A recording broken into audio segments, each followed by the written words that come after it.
നമസ്കാരം. ഒടുവിൽ Argentina football ടീമും നായകൻ ലയണൽ മെസ്സിയും കേരളത്തിലേക്ക് വരില്ല എന്ന് സ്പോൺസറുടെയും തുറന്ന പറച്ചിൽ. മെസ്സി വരില്ല എന്ന വിദേശ മാധ്യമ റിപ്പോർട്ടുകളെ ആശ്രയിച്ച് കേരളത്തിലെ മാധ്യമങ്ങൾ റിപ്പോർട്ട് ചെയ്തിരുന്നു. എന്നാൽ ആ ഘട്ടത്തിലൊക്കെ വരുമെന്നായിരുന്നു സ്പോൺസറുടെ അവകാശവാദം. ഫിഫ അനുമതി ലഭിക്കാനുള്ള കാലതാമസം പരിഗണിച്ച് നവംബർ വിൻഡോയിലെ കളി മാറ്റിവെക്കാൻ AFAയുമായിട്ടുള്ള ചർച്ചയിൽ ധാരണ. കേരളത്തിൽ കളിക്കുന്നത് അടുത്ത വിൻഡോയിൽ, പ്രഖ്യാപനം ഉടനെന്നാണ് സ്പോൺസറായ ആൻഡോ അഗസ്റ്റിൻ ഫേസ്ബുക്ക് കുറിപ്പിൽ വിശദീകരിക്കുന്നത്. അങ്കോളയിൽ മാത്രം കളിക്കുമെന്ന അർജന്റീന ഫുട്ബോൾ അസോസിയേഷന്റെ പ്രഖ്യാപനത്തിന് പിന്നാലെയാണ് സ്പോൺസർ ഈ വിഷയം സ്ഥിരീകരിച്ചിരിക്കുന്നത്. വിഷയത്തിൽ കേരളത്തെ പഴിക്കുകയാണ് AFA ഭാരവാഹികൾ. കേരളം മത്സരത്തിന് സജ്ജമല്ലെന്ന് AFA ഭാരവാഹികളെ ഉദ്ധരിച്ച് അർജന്റീനയിലെ മാധ്യമങ്ങൾ റിപ്പോർട്ട് ചെയ്തിരുന്നു. നിശ്ചിത സമയത്ത് ക്രമീകരണങ്ങൾ പൂർത്തിയാക്കിയില്ലെന്നും റിപ്പോർട്ടുണ്ട്. നവംബർ 17-ന് അർജന്റീന കൊച്ചിയിൽ കളിക്കുമെന്നായിരുന്നു സർക്കാരും സ്പോൺസറും അവകാശപ്പെട്ടത്.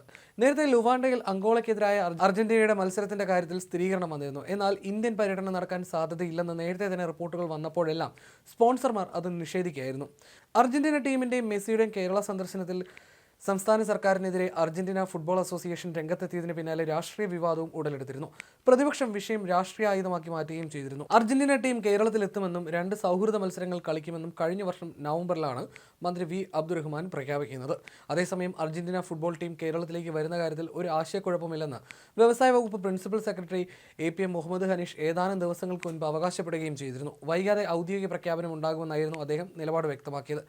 സീറ്റിംഗ് അടക്കമുള്ള കാര്യങ്ങൾ തീരുമാനിക്കുന്നതിന് മുന്നോടിയായി സ്റ്റേഡിയത്തിൽ സ്റ്റെബിലിറ്റി അനാലിസിസ് വരും ദിവസങ്ങളിൽ നടക്കും. ഇതിനുശേഷമാകും അന്തിമ തീരുമാനമെന്നും അദ്ദേഹം പറഞ്ഞു. ഇത്തരം അവകാശവാദങ്ങളെല്ലാം സ്പോൺസറുടെ തുറന്ന പറച്ചിലൂടെ പൊളിഞ്ഞിരിക്കുകയാണ്. അതേസമയം മെസ്സിയുടെ കേരള സന്ദർശനത്തിന്റെ പേരിൽ 70 കോടി രൂപ ചെലവഴിച്ച് കൊച്ചി സ്റ്റേഡിയം നവീകരിക്കുന്നത് തുടരുകയും ചെയ്യുകയാണ്. ഇതിലും ദുരൂഹതയുണ്ട്. ഈ 70 കോടിയിൽ ഉൾപ്പെടെ പലവിധ സംശയങ്ങൾ ഉയരുന്നുണ്ട്. ഏതായാലും വലിയ സ്പോൺസർഷിപ്പ് കൊള്ള ഇതിന് പിന്നിൽ നടക്കുമെന്ന ആശങ്ക ശക്തമാണ്. 50,000 കാണികളെ ഉൾക്കൊള്ളാൻ കഴിയുന്ന വിധത്തിൽ ഫിഫ മാനദണ്ഡങ്ങൾ അനുസരിച്ചാണ് കൊച്ചിയിലെ നവീകരണമെന്നായിരുന്നു. മെസ്സിയും അർജന്റീന ടീമും നവംബർ 15-ന് കൊച്ചിയിലെത്തുമെന്നും മത്സരത്തിന് മുന്നോടിയായി AR റഹ്മാന്റെ സംഗീത പരിപാടിയും ഡ്രോൺ ഷോകളും ആസൂത്രണം ചെയ്തിട്ടുണ്ടെന്നുമൊക്കെയായിരുന്നു സംഘാടകരുടെ അവകാശവാദങ്ങൾ. 17-ന് കൊച്ചിയിൽ അർജന്റീന ഓസ്ട്രേലിയ അന്താരാഷ്ട്ര സൗഹൃദ മത്സരമൊക്കെ പ്രഖ്യാപിച്ചായിരുന്നു കേരളത്തിലെ പിരിവ്. ഇതിനിടയിലായിരുന്നു അന്താരാഷ്ട്ര മാധ്യമങ്ങൾ മെസ്സി എത്തില്ല എന്ന റിപ്പോർട്ടുകൾ നൽകിയത്. എന്നാൽ ആ ഘട്ടത്തിലൊക്കെ സ്പോൺസർ ഇത് തള്ളിപ്പറയുകയായിരുന്നു.